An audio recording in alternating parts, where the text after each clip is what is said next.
শাহ জালাল শাহ পরানের উত্তরসূরি আমরাই এই বাংলার মালিক আর সবাই বারাটিয়া। আমরা জানিয়ে দিতে চাই, বাঘ যখন ঘুমিয়ে যায় কুকুর তখন ঘেউ ঘেউ করে।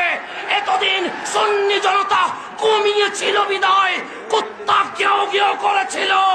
আজ বাংলার মালিক জেগে উঠেছে, বারাটিয়া পালানোর সুযোগ পাবে না ইনশাআল্লাহ। ফেসবুকে আর নিন্দা তীব্র প্রতিবাদ জানাইলে হবে না। শাহ জালালের বাংলায় শাহ জালালের উত্তরসূরিদেরকে মাঠে প্রমাণ করতে হবে ইনশাআল্লাহ। যদি ডাক আসে কারবালার হুসাইনের মতো জান দিতে, কারা কারা প্রস্তুত আছো হাত তুলে দেখিয়ে দাও। আসসালামু আলাইকুম।